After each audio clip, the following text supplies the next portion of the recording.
इसको borrowing cost कहते हैं। लोन के ऊपर जो इंटरेस्ट आएगा देते हैं परसेंट उसको बोरोइंग कॉस्ट कहते हैं। अमाउंट बोरो कर लिया आपने, उसको बोरो करने की कॉस्ट क्या आ रही है, the interest you are paying on that amount, है ना।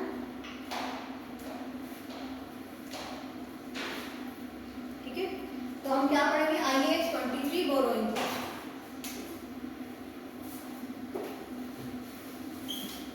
आगे पढ़ेंगे, ठीक है।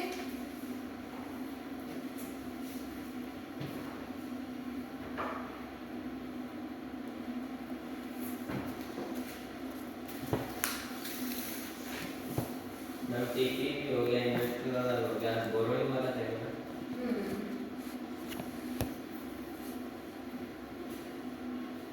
देखो इसमें क्या क्या पढ़ना है, सबसे पहले अकाउंटिंग ट्रीटमेंट, बोरोइंग कॉस्ट की अकाउंटिंग ट्रीटमेंट क्या रहेगी, ठीक है।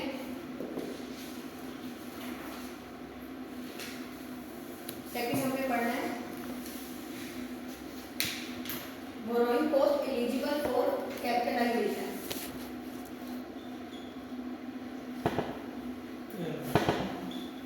मुझे लगा विकास आप नहीं है क्लास, मुझे लगा आप भी क्लास ले रहे हैं, आप बैठ गए नहीं से। रांची में बैठ के रहने के लिए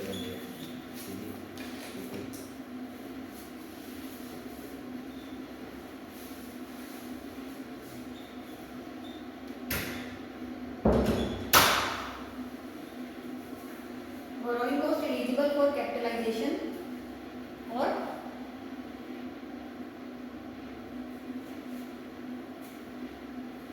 क्या पढ़ेंगे, तो मैम कैपिटल या कोई भी एसेट के लिए यूज कर सकते हैं बोरोइंग कॉस्ट को।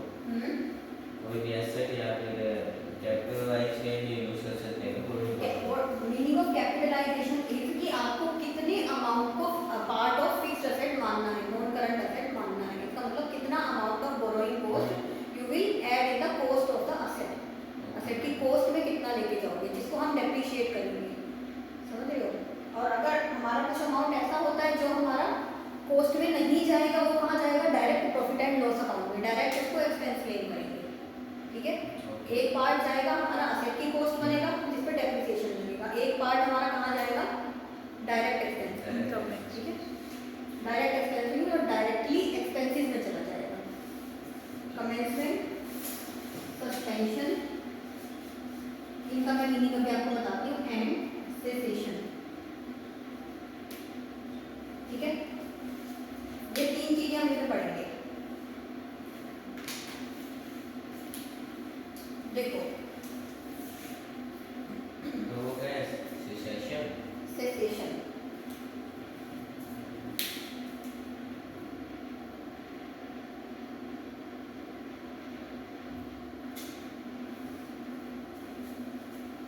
पर अब बोर्ड जहां से क्लियर ना हो बेटा मेरे को बताना, ठीक है।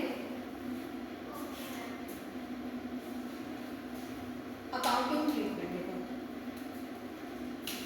मुझे एक बात बताओ, हमने कुछ अमाउंट बोरो किया, ठीक है। सपोज करो मैंने लोन लिया 1.2 मिलियन डॉलर्स का, ठीक है। कितना लोन लिया हमारी कंपनी ने, कितना, 1.2 मिलियन डॉलर्स, ठीक है। इसमें से कंपनी ने कहा कि हमें जो असेट लेंगे, मतलब स्पेसिफिकली जो हमारा लोन लिया गया था वो 1.2 मिलियन डॉलर था ना, तो 0.75 million dollar, this is specifically for purchase of asset या कह लो मशीनरी, ये हमें पता चले किसी फिक्स्ड एसेट क्या है। 1.20 मिलियन डॉलर के लोन में से 0.75 सिर्फ एसेट दो परचेज लोन किया। हमने इकट्ठे लिए, टोटल 1.2 के लोन थे, दो लोन हमने इकट्ठे लिए, एक था 0.75 का स्पेसिफिकली इसके लिए लिया हमने, और एक का हमारा कितना बचा बताओ, 0.45, कितना बचा ना, ये हमारा था जनरली ले लिया हमने, कोई स्पेसिफिक पर्पस के लिए नहीं लिया, बिजनेस के लिए ले लिया है। अब इसको हम बिजनेस में कहीं भी यूज कर सकते हैं, ठीक है। देखो अगर मैं इस पे कुछ इंटरेस्ट पे कर रही हूँ तो वो तो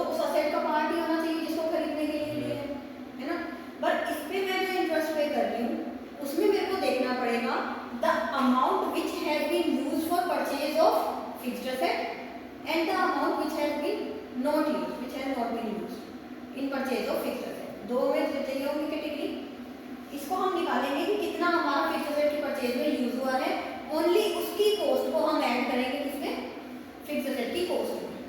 बात क्लियर है? इस पे जितना भी हमारा आएगा इंटरेस्ट सारा का सारा कहाँ चला जाएगा, फिक्स एसेट की कॉस्ट में, ठीक है ना। बात इंटरेस्ट की कर रहे हैं, ठीक है, बोरोइंग कॉस्ट इज इंटरेस्ट, ठीक है, इंटरेस्ट ऑन लोन। पर हम क्लियर है बेटा? अब देखो सपोज करो एक मैंने सपोज करो 1 जनवरी को लोन लिया, ठीक है, इस वाले लोन की बात करेंगे सिर्फ।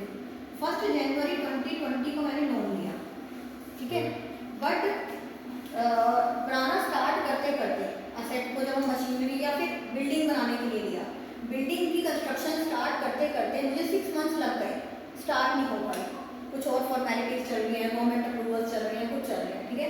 अभी तक हमने इस लोन को यूज करना स्टार्ट नहीं किया, हमारे पास आ चुका है, अमाउंट डिस्बर्स हो चुका है बैंक से, ठीक है, $0.75 मिलियन मेरे पास पड़े हुए हैं बैंक में, बट 6 मंथ्स तक मेरी कंस्ट्रक्शन स्टार्ट नहीं हो सकती। तो मैं क्या करूँगी, मैं सोचूंगी इस वाले अमाउंट को कहीं इन्वेस्ट कर दो, बैंक में पड़े पड़े तो कुछ नहीं मिलेगा, कंपनी का करंट अकाउंट होता है ना, पड़े पड़े कुछ भी नहीं मिलेगा, सेविंग का इंटरेस्ट भी नहीं होता वो, है ना। करंट अकाउंट में जितना भी पैसा पड़ा है ऐसे वेस्ट पड़ा रहता है बस वो, जितना भी टाइम छोड़ दो। तो मुझे है कि मैं 6 मंथ्स के लिए इस पर कुछ अर्न कर लूँ, I should invest this amount somewhere for 6 months, ठीक है।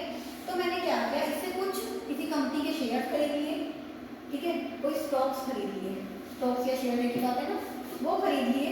अब उन पे मेरे को क्या हुआ, आफ्टर 6 मंथ्स मेरे को इस अमाउंट की जरूरत है, तो मैंने आफ्टर 6 मंथ्स सेल कर दिए। अब मुझे इस पे प्रॉफिट हो गया 6 मंथ्स के अंदर अंदर, सपोज करो $0.01 मिलियन। बात समझ आई? अगर मेरे को ये प्रॉफिट हो गया इसके ऊपर, तो मैं इसका क्या करूँगी,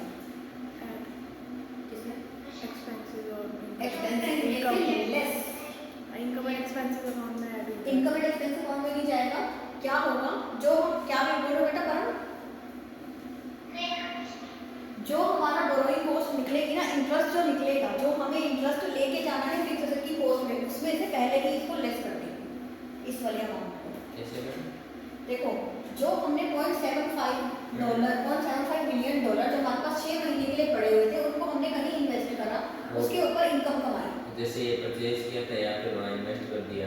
हाँ, क्या परचेज किया था आप, मेरी बात पूरी समझ रहे हो आप? यस मैम, पहले आपने बोला मैंने $0.75 मिलियन का लोन लिया, लोन लेने के बाद 6 महीने तक मेरी कंस्ट्रक्शन स्टार्ट नहीं हो रही, मेरे पास अमाउंट वेस्ट पड़ा हुआ है। अच्छा, वो मैंने इस अमाउंट को जाके हमने इन्वेस्ट करा 6 मंथ्स के लिए, 6 मंथ्स में मेरे को इतना प्रॉफिट हो गया। अब क्या हुआ, आफ्टर 6 मंथ्स मैंने कंस्ट्रक्शन स्टार्ट करी और मैंने यहाँ से पैसा निकाल लिया, ठीक है। यस मैम, तो $0.75 मिलियन मैंने कंस्ट्रक्शन पे लगा दिया। यस मैम, सपोज करो इस पे मेरा इंटरेस्ट जो है वो है 7%, या कुछ इजी अमाउंट है 10%, ठीक है। सपोज करो इस पे मेरा इंटरेस्ट है 10%, तो मेरा कब की बात आएगी, 31 दिसंबर की। 31 दिसंबर तक मेरा इंटरेस्ट कितना हो गया इसमें, 10%। इसका हाफ हो जाएगा, यस 6 मैम, मंथ का ना, तो 0.075। नहीं 6 मंथ्स का लगा है। 6 मंथ का एक काम करो, कंस्ट्रक्शन कंप्लीटेड, मैं अभी आपको सीधा टोटल कॉस्ट निकाल देती हूँ। कंस्ट्रक्शन कंप्लीटेड 0.037 ऑन, एक मिनट को, और कब की बात हो रही है, 1 जनवरी 2020 है ना, 31 दिसंबर 2021 कंस्ट्रक्शन कंप्लीट हो गई 31 दिसंबर 2021 को। अब मुझे बताना है कि इसकी कॉस्ट कितनी ली जाएगी, किसकी, फिक्स एसेट की कॉस्ट। फिक्स एसेट में $0.75 मिलियन तो आएंगे ही आएंगे, जो उसकी कॉस्ट है। अब उसमें मेरे को क्या ऐड करना है, इंटरेस्ट, ठीक है। इंटरेस्ट कैलकुलेट करेंगे 1 जनवरी कब से लेके 20 से लेके 31 दिसंबर 20 तक, और 1 जनवरी 2021 से लेके 31 दिसंबर 2021 तक, 2 साल पूरे का आएगा 2 साल का इंटरेस्ट।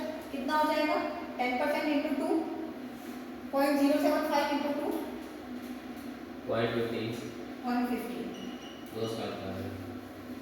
ठीक है। या तो वैसे मैम ऐड कर दें इनको 0.075 2 साल का वैसे भी आ जाएगा। हाँ, है, तो 0.15 मेरा इंटरेस्ट हो गया, ठीक है। इसमें से मेरे को लेस क्या करना है, प्रॉफिट, जो मैंने इस वाले अमाउंट को इन्वेस्ट करके अर्न करा, वो मेरी इनकम हो गई, ये मेरा एक्सपेंस हो गया, तो इसको हम लेस कर देंगे। 0.14 प्रॉफिट अर्न, क्या बोलेंगे इसको, profit earn on temporary investment of amount, okay ma'am, ठीक है। टेम्परेरी इन्वेस्टमेंट थी ना ये, yes ma'am, profit earn on temporary investment of amount, कितना, 0.037 14 आएगा ना माइनस 0.1 है ना बेटा, यस मैम, 14 मिलियन, 0.14 मिलियन होगा, 0.01 डॉलर, ठीक है। अब आप करो, इनको ऐड करोगे तो आ जाएगा 0.90 मिलियन डॉलर माइनस ये, तो 0.89 मिलियन डॉलर हमारी कॉस्ट आ जाएगी फिक्स एसेट की। फर्म क्लियर है,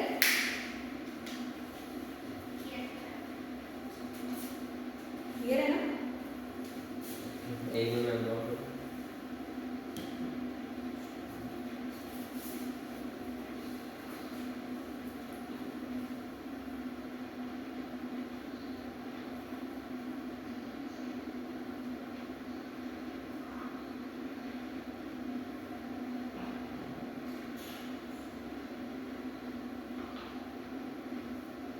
चलिए आगे, मैम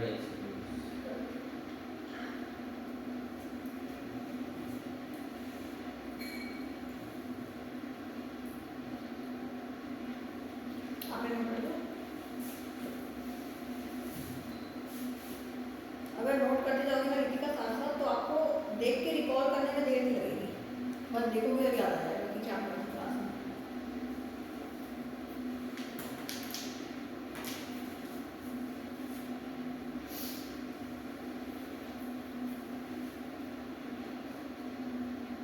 वो 0.89 उसका टोटल आया है, हाँ 0.75 प्लस 0.15 माइनस 0.01, ये हो गया 0.90 माइनस 0.01, ओके हो गया मैम, 0.90 माइनस 0.01 के लिए आपको कैलकुलेटर यूज करना पड़ा।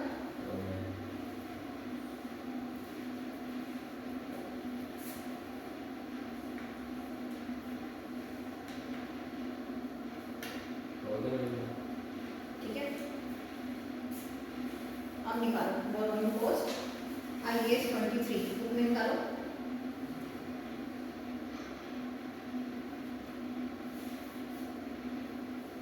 ये पहले इसको रीड करने से पहले मैं आपको आगे बता देती हूँ। अब देखो क्या हुआ, हमने कुछ अमाउंट बोरो किया, इसका तो आपको समझ आ गया ना, part of the amount has been used for the asset and part of the amount has been used for some other purpose, ठीक है। तो आप पार्ट ऑफ द अमाउंट देख लोगे कितना असेट के लिए यूज हो रहा है, उसी अमाउंट के ऊपर जो इंटरेस्ट होगा उसको फिक्स एसेट की कॉस्ट में ऐड करेंगे, है ना। तो ये तो सिंपल है, इसके लिए मेरे को अभी कोई क्वेश्चन नहीं है। फिर हम आगे चलते हैं, देखो अगर एक आता है वर्ड हमारा जो ये वाला, ये तो आपको समझ आ गया which cost is eligible for capitalisation, है ना। अब commencement, suspension and cessation. Commencement is हमने किसको कैपिटलाइज करना है, कैसे करना है, वो बात होगी। अब आता है suspension. What is the meaning of suspension, अगर हमने क्या किया, कुछ अमाउंट बोरो किया, कंस्ट्रक्शन स्टार्ट हो गई, ठीक है। जब कंस्ट्रक्शन हमारी स्टार्ट हो गई, एक साल तक चली, एक साल बाद कुछ ऐसा हो गया, मे बी सम स्ट्राइक, जैसे कोविड आ गया था, कोविड के टाइम पे सब कुछ रुक गया, है ना। ऐसे कोई भी चीज़ ऐसे आ जाती है, कुछ स्ट्राइक हो गई वर्कर्स की, या कुछ गवर्नमेंट का बीच में पंगा आ गया, तो उन्होंने अप्रूवल्स के लिए कर दिया, तो काम रुक गया, स्टे लग गया, कोर्ट ने स्टे ले लिया, कुछ भी हो सकता है। किसी वजह से क्या हुआ, हमारा काम बीच में रुक गया, ठीक है। अब उस टाइम पे कंस्ट्रक्शन नहीं हो रही, अब जो हमारा फंड जो था, जो कंस्ट्रक्शन में लगा हुआ था, वो ऐसे ही पड़ा हुआ है हमारा अभी, ठीक है। तो जितने टाइम तक कंस्ट्रक्शन रुकेगी, उतने टाइम के पीरियड को, के इंटरेस्ट को हम कैपिटलाइज नहीं करेंगे, समझ आई, उसको कहते हैं सस्पेंशन, ठीक है। सपोज करो 6 मंथ्स के लिए प्रोडक्शन रुक गई किसी भी रीजन की वजह से, अब इन 6 मंथ्स का जो इंटरेस्ट होगा ना, उसको हम कैपिटलाइज नहीं कर सकते, मतलब हम उसको फिक्स एसेट की कॉस्ट में नहीं डाल सकते, नॉन करंट एसेट की कॉस्ट में नहीं डाल सकते, ठीक है। फिर हमारा क्या आता है सेसेशन। सेसेशन मतलब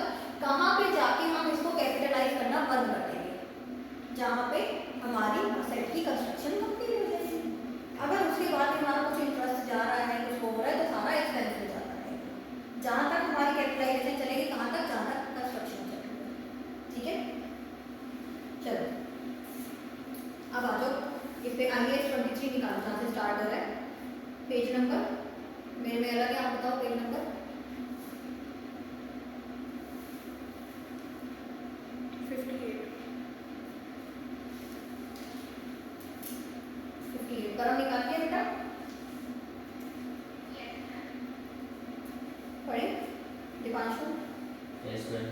IAS 23 borrowing cost accounting treatment देखो borrowing cost that directly relate to acquisition, construction or production of a qualifying asset. What is a qualifying asset? जिसको बनाने में Kritika what is the qualifying asset? हमें क्या कहा है इसमें देखो अकाउंटिंग ट्रीटमेंट किसका borrowing cost that directly relate to acquisition, construction or production of qualifying asset. What is a qualifying asset?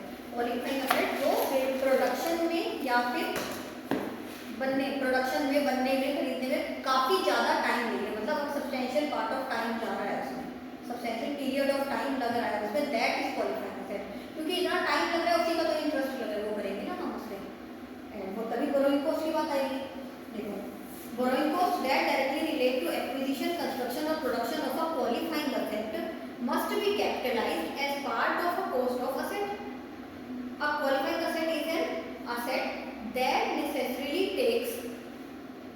that necessarily takes Yes, a ma'am. substantial period of time to be ready for its intended use or sale. आपने use करना है या cell करना है वो उतना ready करने के लिए it's taking substantial period of time एक अच्छा पीरियड ले रहा है ठीक है may be 1 year may be more than 1 year ये नहीं कि आपने लिया और साथ साथ हो गया ठीक है सिर्फ परचेज करके लिया तो बोरोइंग कॉस्ट की बात ही नहीं आएगी वो नहीं कैपिटलाइज करनी तो borrowing cost eligible for capitalisation first हमने जो दो चीजें पढ़ी है funds borrowed specifically for a qualifying asset ये वाली बात हमने पढ़ी है ना Okay, ma'am. क्या लिखा हुआ है capitalise actual borrowing cost incurred less investment income on temporary investment of funds जो हमने यहाँ पे करा है ना क्या बोला है capitalise actual borrowing cost incurred जो एक्चुअल बोरोइंग कॉस्ट हुई है less investment income on temporary investment of the funds ठीक है देन हमारा आता है फंड्स बोरोड जनरली ठीक है जनरली बोरो करेंगे weighted average of borrowing cost outstanding during the period excluding borrowing specifically for a qualifying asset multiplied by expenditure on qualifying asset ठीक है the amount capitalized should not exceed total borrowing cost incurred in the period भाई कैसे वो कह रहा है total interest से ज्यादा एक्सीड नहीं करना चाहिए वो कर भी कैसे सकता है पार्ट उसी का ही तो आ रहा है ना वो Yes, ma'am. इंटरेस्ट का ही कुछ पार्ट वहाँ पे लेके है ना इतना ही है।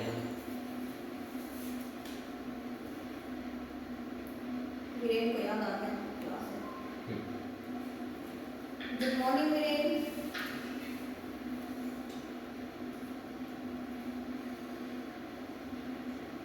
गुड मॉर्निंग वीरेन सो के उठे हो अभी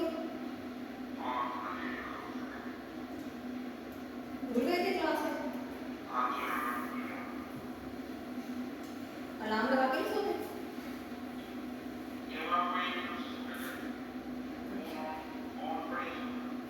अच्छा फोन देखते देखते ही सो गए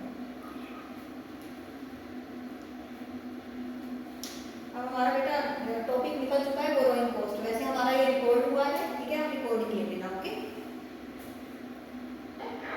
अभी आप निकालो पेज नंबर 58 हम वही बोरोइंग कॉस्ट का लास्ट टॉपिक पढ़ रहे हैं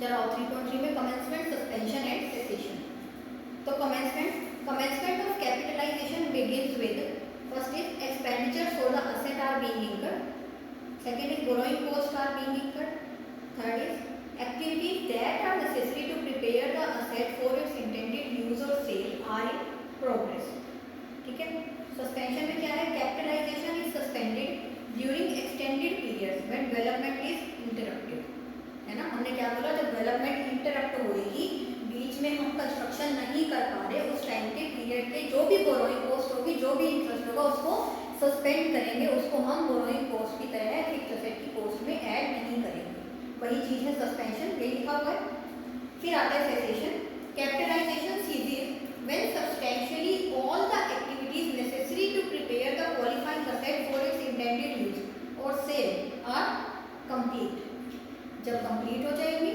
कंस्ट्रक्शन तो उसको कैपिटलाइज करना बंद कर देंगे the capitalisation of borrowing cost should be calculated pro rata देखो अगर किसी पीरियड के बीच में ही खत्म हुई जैसे अभी हमारा साल चल रहा है इस साल के बीच में ही खत्म हो गई और इंटरेस्ट तो पूरे साल का जा रहा है तो हमें सिर्फ कहाँ तक की लेंगे जहाँ तक कंस्ट्रक्शन खत्म हुई उसके बाद का एक्सपेंस में चला जाएगा 31 दिसंबर 2021 में वहाँ तक का वो कैलकुलेट करना इंटरेस्ट और वो जितने ईयर जैसे अगर मैं यहाँ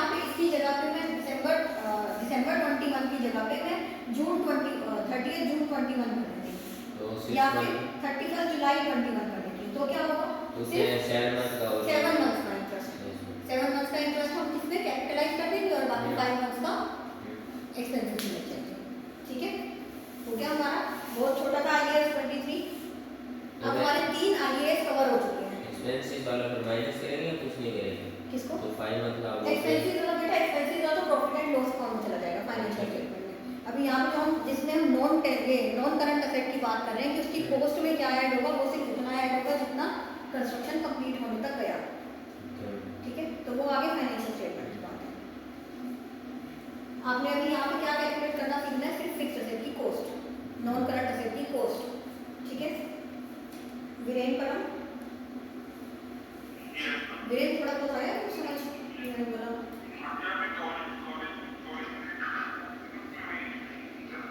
अच्छा अच्छा, ओके, चलो।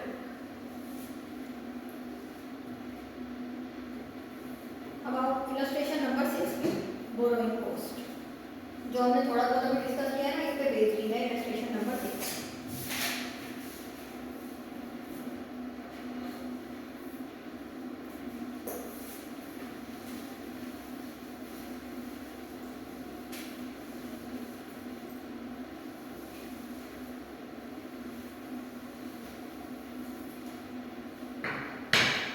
देखो, on 1st January 2016, Siemens company borrowed $1.5 million to finance the production of 2 assets। 2 assets खरीद रहे हैं, ठीक है। कितने का लोन लिया? $1.5 million का, ठीक है। both of which were expected to take a year to pay। जब दोनों को क्या लग रहा है? 1 साल लग रहा है बनने में, ठीक है। वर्क started during 2016 में वर्क स्टार्ट हुआ है। कब हुआ है अभी ये नहीं बताया, ठीक है। The loan facility was drawn down and incurred on 1st January 2016। सबसे पहली बात क्या हुई? 1st January 2016 को लोन ले लिया है। कितना? $1.5 million, ठीक है। 2 असेट्स के लिए, asset 1, asset 2। Name of the asset देखो, asset alpha and asset bravo, ठीक है।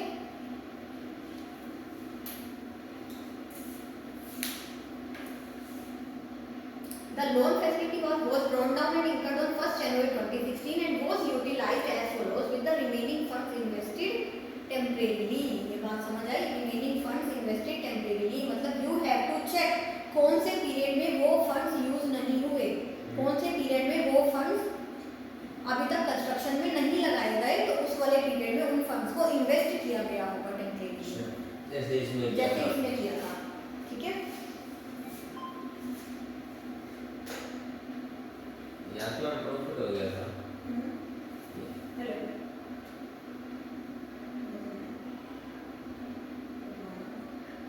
हाँ, और I think we will wait for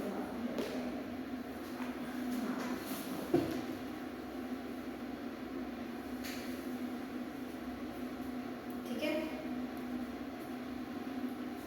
देखो, 1st जनवरी 2016 को अल्फा में लगाए $250,000 और ब्रावो में लगाए $500,000 और 1st जुलाई को 1st जुलाई 2016 को $250,000 लगाए अल्फा में एंड $500,000 लगाए ब्रावो में। पहले सबको टोटल करो आप, क्या इसका 1.5 बन रहा है? $1.5 million बन रहा है टोटल अमाउंट, बन रहा है ना। तो आपका पूरा का पूरा अमाउंट का इन्होंने बाइफर्केशन दे दिया, ठीक है। 2 बार लगाया ना, एक बार 250 फिर दोबारा 250, दूसरे वाले में एक बार 500 फिर दोबारा 500, है ना। इट मींस कितना कितना हो गया? टोटल $1.5 million हो गया। अब देखो, असेट अल्फा बनाने में हमें कितने लगे टोटल अमाउंट? 250 + 250 $500,000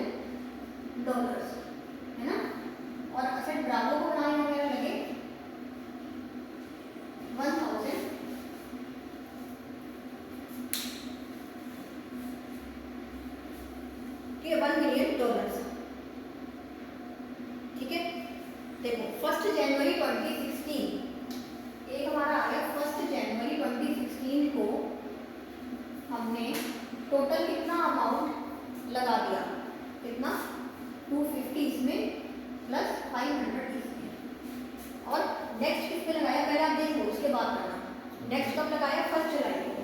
ठीक है, पहले इसका एक कॉन्सेप्ट समझ लो, उसके बाद क्वेश्चन करने में देर लगेगी। सबसे बड़ी चीज जो यहाँ पे ये बोलना चाह रहे हैं कि यहाँ पे 750 मिलियन कितना आएगा?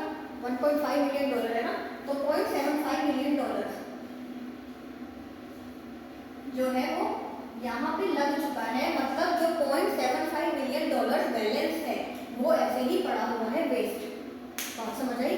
तो इस 6 मंथ्स बाद अगर वो लग रहा है तो उन 6 मंथ्स के लिए उस 0.75 मिलियन डॉलर को इन्वेस्ट किया जाएगा, है ना। तो 0.75 मिलियन डॉलर जो बैलेंस आएगा उसको हम क्या करेंगे? इन्वेस्ट करेंगे 6 मंथ के लिए। 6 मंथ्स। बाकी तो यूज हो रखा है, ये 0.75 का ये यूज नहीं हुआ अभी तक, इसको इन्वेस्ट कर देंगे इसको हम इन्वेस्ट करेंगे। ठीक है, कितने मंथ के लिए? तो कितने 6 मंथ्स के लिए इन्वेस्ट करेंगे? कितने परसेंट इंटरेस्ट आ रहा है इसमें? 7%। ठीक है, तो इसका इंटरेस्ट अलग अलग निकालेंगे क्योंकि 0.25 उसको जाएगा और 500 0.5 इसको जाएगा। ठीक है, तो 7% का टोटल तो आ रहा है 0.02625। किस पे? 7 इसका 0.75 पे लगाया आपने? Yes ma'am. कितना आया? 0.02625। तो आप सीधा उस पे ही करो, 1.5 मिलियन है ना, तो आप उसको उस टर्म्स में ले लो। इस पे आ रहा है 7.5 इस पे है 7%। कितना? 26250। ऐसा कैसे पॉसिबल है? इस पे 7% लगाना है। 7.5 लाख पे 7% लगाओ। 7 वो 6 में क्या लगा दिया? 5 to 500 5 to 500 52,500। ठीक है, जिसमें से हमारा 0.25 वहाँ इन्वेस्ट हुआ है और 0.50 वहाँ इन्वेस्ट हुआ है। 25 लाख और ये 1:2 कर दो यार सीधा। 26250 वही है। 26250 किसका? इसका हाँ इसका और इसका। इसको देखो, इसको डिवाइड बाय 3 करो और मल्टीप्लाई बाय 1 and 2। इसको 52,500 को क्या करना है? Divided by 3। 17,500 divide by 3। यही है कितना है 17,500। बेटा? 52,500 को 3 से डिवाइड करोगे 78,000 हो जाएगा। डिवाइड कर लेना है। एक कैलकुलेटर यहाँ पे रखवा लो। 17,500 यार ना डिवाइड कर। 17,500 हाँ मुझे सुनाई दे रहा है 78,500। नहीं 17,500। और इसको इसको 35,000। ठीक है, अब इंटरेस्ट निकालेंगे इनके ऊपर हम 2,50,000 और 5 लाख। तो कितना इंटरेस्ट? टोटल इंटरेस्ट होगी 1.5 मिलियन डॉलर पे टोटल इंटरेस्ट 9%। 1.5 मिलियन डॉलर जो हमारा कितना लगा?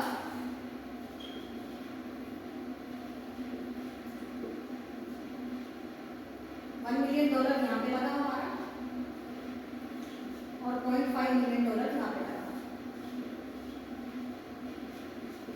इन पे कितना निकालना है? कितने परसेंट है loan interest? 9%।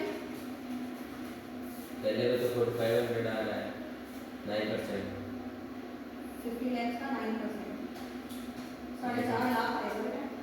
50 lakh yes ma'am 45। 4,50,000। हाँ और ये कितना है? और 10 लाख का 9%, 9 लाख। Yes ma'am. ठीक है, इसमें से लेस कर देंगे 17,500 और 35,000।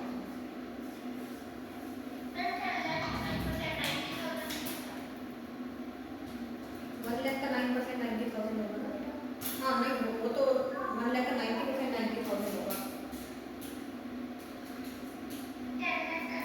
50 लाख का 90% होगा 45 लाख, 9% होगा 2,50,000। 10 लाख का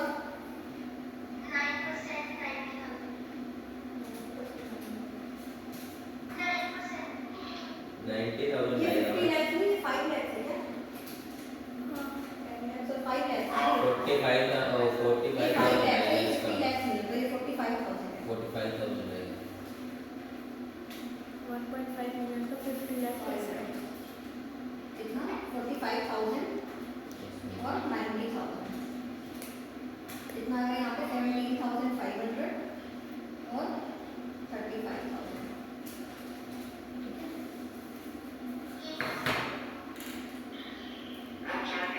अगर इसको 6 मंथ, ये 6 मंथ का आएगा ना बेटा, ये हमने पूरे साल का लिया है ना, तभी तो मैं निकाला था। 8750 87,500 और 17,500।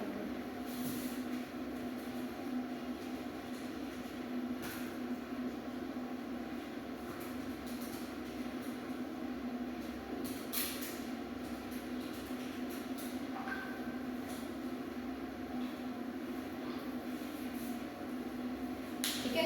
अब आ जाओ कॉस्ट निकालो आप असेट की। असेट की कॉस्ट कितनी आएगी? अल्फा की कॉस्ट कितनी है? 5 है। ठीक है, इसमें इंटरेस्ट कितना ऐड करोगे? 36,250 और ब्रावो की कॉस्ट कितनी है? 10 लाख और इसमें ऐड करोगे 72,500, तो इसकी आ जाएगी 10 लाख 72,500 और इसकी आ जाएगी 5,36,250। क्लियर है? नोट करें? हम्म? नोट करें? हाँ,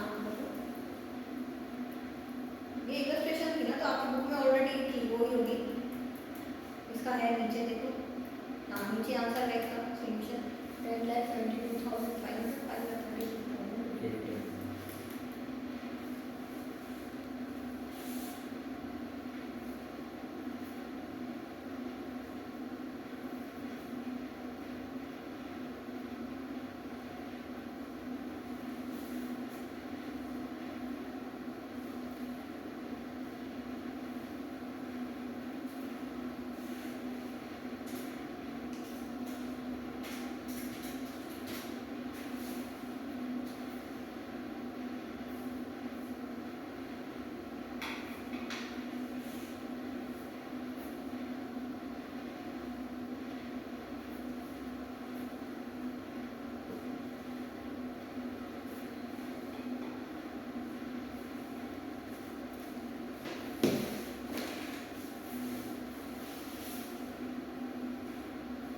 हो गया?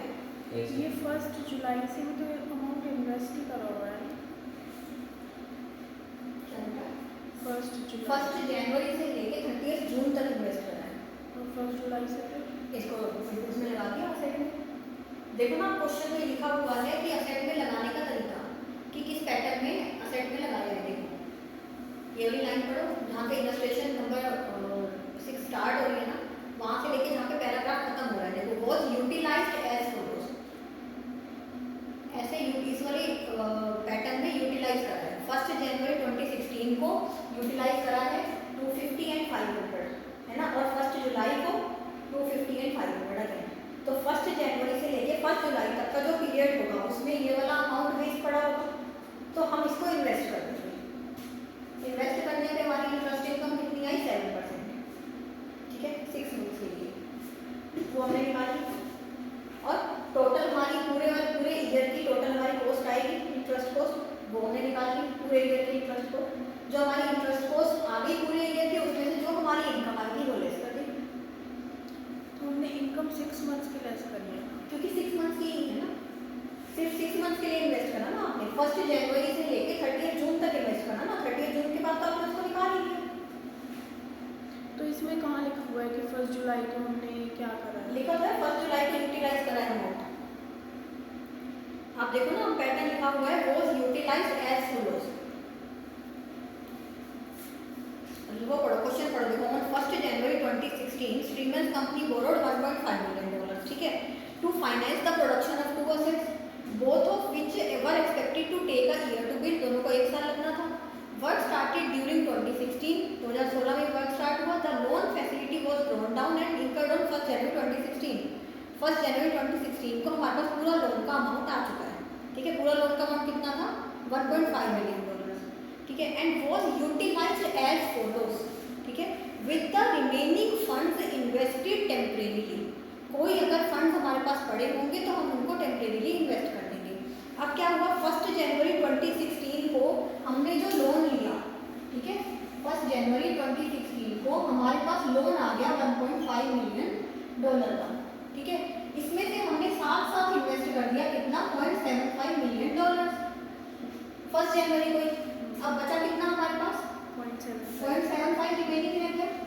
उन्होंने साफ साफ बोला है जो रिमेनिंग रह जाएगा उसको हम इन्वेस्ट करेंगे टेम्परेरी, तो इसको हमने टेम्परेरी इन्वेस्ट कर दिया, क्योंकि नेक्स्ट हम कब यूटिलाइज कर रहे हैं, 1 जुलाई को। इसका मतलब इसको कब तक इन्वेस्ट करेंगे, ओनली फॉर 6 मंथ्स, 1 जुलाई तक। 1 जुलाई को हम इसको वापस निकालेंगे और असेट के कोर्स में लगा देंगे, असेट बनने में यूटिलाइज हो जाएगा, है ना। तो वही 6 मंथ्स के लिए जो हमने इन्वेस्ट करा उसके ऊपर इनकम आ गई 7% की, ठीक है। क्लियर है पर मेरे?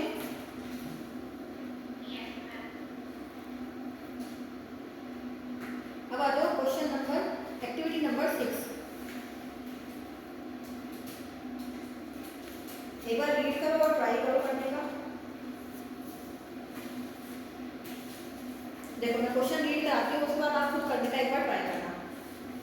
A Crony company had the following loans in place at beginning and end of 2016. 1 January 2016 को कुछ लोन क्या पड़ा हुआ है, 10% बैंक लोन रीपेएबल 2018, जिसको हमें 2018 में रीपे करना है, कितना, $120 मिलियन, ठीक है। 10% बैंक लोन मतलब उस पर 10% इंटरेस्ट पेएबल होगा, ठीक है। और 31 दिसंबर 2016 को भी वो हमारा 120 मिलियन पड़ा है। फिर आता है 9.5% बैंक लोन रीपेएबल $80 मिलियन, ठीक है। अगेन उसका $80 million. On 1 January 2016 a Crony company began construction of a qualifying asset, a piece of machinery for a hydroelectric plant using existing borrowings। जो हमारे पास बोरोइंग्स पड़ी हुई है उनको यूज करके एक हम असेट बना रहे हैं। असेट क्या है, नहीं मैटर करता, आपको पता है क्वालिफाइंग असेट है मतलब कैपिटलाइज तो होगा। Expenditure drawn down for the construction was $30 million on 1 January 2016, $20 million on 1 अक्टूबर 2016। कुछ भी हमने अभी तक रीपे नहीं करा, इसका मतलब टोटल अमाउंट पे इंटरेस्ट जाता रहेगा, ठीक है। तो आगे क्या बोल रहे हैं, required calculate the borrowing cost that can be capitalised for the hydro electric plant. बताओ कितनी कॉस्ट कैपिटलाइज होगी।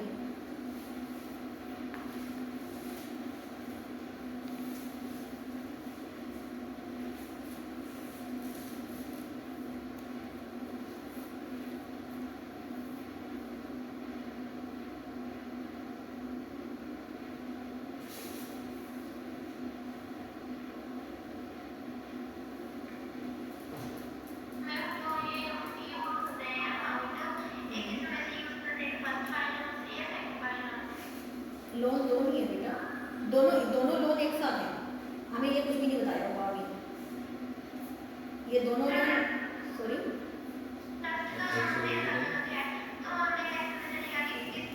आपने दोनों पे निकालना है।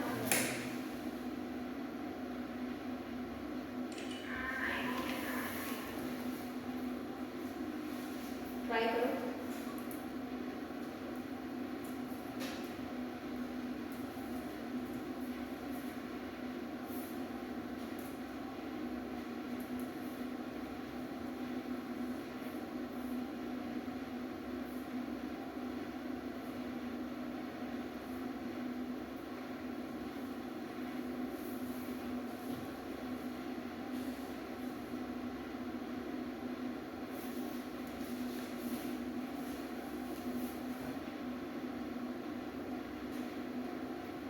देखो जब हमें पता ही नहीं है टोटल लोन में से किस पे लोन, कौन से वाले लोन को यूज किया गया है, तो हम तो दोनों को ही लेके चलेंगे कि दोनों को यूज किया है ना।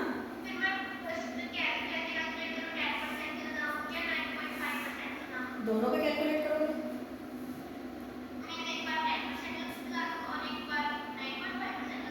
एक बार नहीं बेटा, जो अमाउंट 10% वाला है उस पर 10% लगाओगे, जो अमाउंट 9.5 वाला है उस पर 9.5 लगाओगे।